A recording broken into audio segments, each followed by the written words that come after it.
Welcome to the Phillips Gameroom. I'm Andrew Phillips. Today I'm going to show you how to replace the pulley belt on one of these redemption arcade games that has the spinning piece where you kind of hit the different numbers. These kind of games, in time, the belts can break. Sometimes they're hard to find. So in this video, I'm going to show you what you can replace it with and an easy way that you can go ahead and replace it to get your game back up and operational again. So let's get started.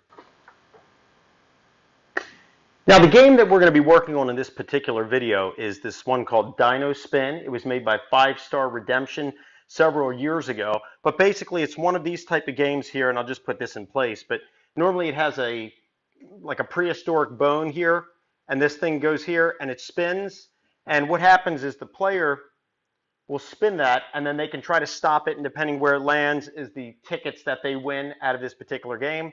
Well, these games, these type here where they spin, they have a pulley system. So you have the motor that spins it, and then that will then rotate whatever the pointer is. You know, you have I think there's a Paw Patrol one that goes around as well, but there's different kinds of these where they spin and then you try to stop it. At the end of the day, when you're looking at the computer inside of it and the whole process, it's nothing more than a slot machine. It basically has it all set up. You can adjust the odds, you can adjust how sensitive it is on the stop, things like that. It's kind of a slot machine for kids, basically, because you're winning tickets instead of money. So what happened here, we have this one. Here's the belt that came out of it. And what happened is the motor was spinning and the brake on the actual arm was activated at the same time. So it pretty much just burned it through and melted it. It's hard to find these rubber round type belts. A lot of times you can buy the material and you can actually cut it to size and then weld it together, but I wasn't going to get into that. So what I did is I actually just went to Lowe's and got just a transmission belt for a lawnmower, believe it or not. That was the right size, the right diameter. So we're going to go ahead and swap that out. I actually like that better. I'm going to show it to you in a second. It's a lot, in my opinion, a lot more sturdier than this one because it wouldn't have melted like this one did because it's threaded, kind of like the serpentine belt on a car. So it's kind of the same type. So let's go around to the back. I'm going to show you the pulley system, and then I'll show you the belt that we're going to use. We're going to put it in and then wrap up this video. Here's the motor right here, and if we pull back a little bit, you can see this is the front of the cabinet, and the motor is located right there. There's the pulley right there on the other side of it. So the belt's going to wrap around that, and then it's going to come up, and let's head around to the back to where it would turn the actual, in this case, the bone, which is the pointer. Here's the piece right here. So if we look down there, there's the motor all the way down there, and then it's going to wrap around this pulley here, which then pulls this part here and rotates the actual part here on the face that would spin. So that's what we're looking at right here. So we're going to be wrapping the belt around here. Now the motor is adjustable. So if we go down there to the pulley motor all the way down there, that part is adjustable. So we can raise it and lower it to tighten the belt accordingly. And then just to kind of show you how this thing works, let me head around here to the other side. And this is what I'm talking about, how it's like a slot machine. You basically have this reader board right here, and it reads the value on these slots as this thing's spinning. It can then stop it, just to kind of show you how it works. Here's your brake right here, and then that thing will come down right now because the belt's not there, but that will come down and it will lock this piece right here, holding it in place, and that's how it stops on the proper value. But this whole thing is rigged because this is kind of reading it and seeing what's up. And then basically what you have is you have your dip switches where you can kind of program this and set it how accurate you want it to be and pretty much determine how much or if any the user will win. So just a little overview of that. But let's go ahead and I'll show you the belt that we have and we'll swap it in and then we'll try it out. Okay, so what we took off that burned off here, this is just your typical dry belt or pulley belt made out of urethane. And this one here was actually about an 1/8 inch in diameter. It's kind of hard to find a like for like for this. A lot of times you're going to have to buy the actual urethane material at the length you need, and then you're going to have to weld it together. So what I did is I just went to Lowe's and found the same diameter, but in this regular transmission drive belt, which personally, I like this better. It fits right onto the pulley grooves perfect. It's the right diameter. It's the right length. And what I like is instead of it being a urethane, which in this case melted when it heated up, it kind of melted and burned off. This is actually threaded because this is like an automotive belt. I think this would have lasted longer. So that's what we're going to substitute it with. And with any of these kind of games, especially with this one here where it's got some age on it, it's kind of hard to find the actual parts that you need. So to be able to find a substitute a lot of times is very helpful, because then you're not looking for a specific part. So what I would recommend, I just went to Lowe's or Home Depot and just bought one of their regular transmission drive belts. It was the right diameter and length, so it was perfect. If not, hardware stores, worst case scenario, then you are going to have to buy the actual urethane material in the right length and right diameter and weld it yourself. But we have this, so we're going to go ahead. I'm going to show you how to put it onto the pulley system. We're going to adjust the motor if needed, and then we're going to fire it up, and hopefully everything works, and we'll wrap this up. What I did is I loosened up the optical board right here, so that way this can move.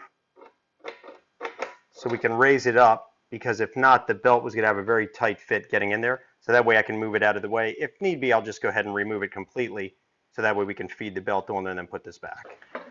So the first thing I'm going to do here is we're going to bring the belt in, drop it down around this piece here so we can get it to fall completely in place, headed down towards the motor.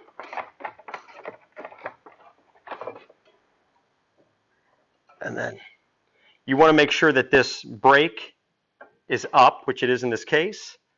We're going to put this on the pulley. We do have the board right here, and you want to be careful you don't damage the board. So I'm going to raise it. Like I said, we went ahead and we loosened it. Slide it up just to give me enough clearance, which we got. Perfect. So now we can just work our way around.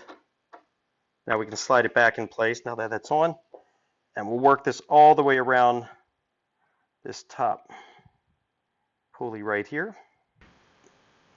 And we'll just rotate the pulley. There we go. Let it fall right into place. Everything is on. So now we can head down to the motor, and let's see, I don't want that rubbing a little bit right here, which is not going to work. Can't have that rubbing. If need be, we can raise this.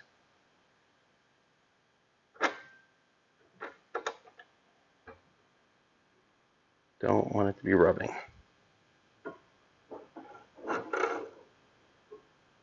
So let's head down underneath and put it around the motor pulley. Here's the belt hanging down. Here's the pulley right back here. So we'll be putting the V-belt fitting right in here is what we're going to do. And then as we'll turn it, we'll get it to feed on and lock on, just like if you're doing like a bike chain. Okay, so here we go. Pull that down, stretch it out, and you can see here it's feeding on right here. Pull it down just a little bit. And if need be, you can adjust right here the motor, bring it up, and then pull it down, but I don't think that's needed. We'll just come here on this end, feed it on, and it's feeding it. And there it is. As you rotate it, it'll just clip right on. It looks like it's good. There's the belt. You can see how it's fitting right onto that pulley. Should be good. You can see it from this side too, how it's in the grooves there. Here it is from a top view. And you can see right here, it is not hitting this board. But if that was the case, like I mentioned before, we can raise that up a little bit to give it some clearance, but I don't think we need to, because as we see it here, it's not touching it.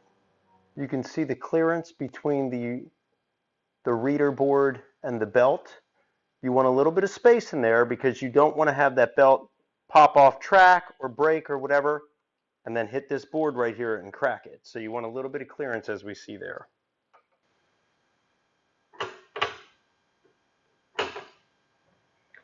Pulley belt is on, tension is good. I'm going to go ahead and put the face back together and put the console back up here so we can go ahead and actually try it, and I'll show you how it's working. We'll make sure that everything is stopping accordingly, and that'll wrap this up.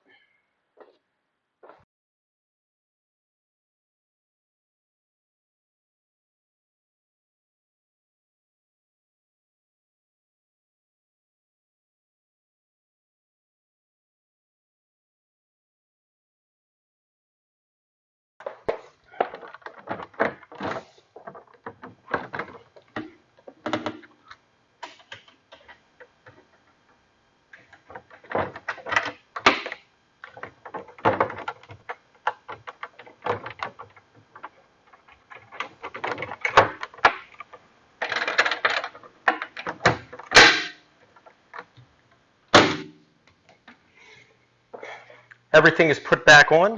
Let's go ahead and turn it on. Now I do have the sound shut off because I'm having some issues with the speaker I'm working on for another project, so I didn't want it blaring all the static noise. So you're not going to hear any noise with it. Turn it on. Okay, well that looks good. This game kind of goes through that when you first turn it on after it's been off for a while, just kind of resetting everything. So give it a second and it'll stop. There we go. Looks good. I'm going to go ahead and put a credit in. Let's try it out. Start button's flashing. We'll hit it. RPMs are going up. Slow it down. Boom, landed on a 1. Or actually, what did it land? Okay, landed on a 10, right on the line with the 1. So the payout was a 10. So it's working good. Everything's calibrated. Let me try another one. This time we're just going to go ahead and stop it immediately with this. 15, 15. Perfect. Everything is looking good. So that pretty much wraps up this video on how to replace the pulley belt on one of these redemption arcades that has the spinning wheel. I hope this video was informative for you. I hope it helped you out. As we saw in this video here, you can just do a substitute. As long as you find a belt that has the right diameter, the right length, you can substitute instead of looking for the actual part, especially when you're dealing with a vintage game. The parts are hard to find. So please send me any questions, any comments. I would love to hear from you. As always, I appreciate all the support. Please like the video, subscribe to the channel, and I'll see you next time.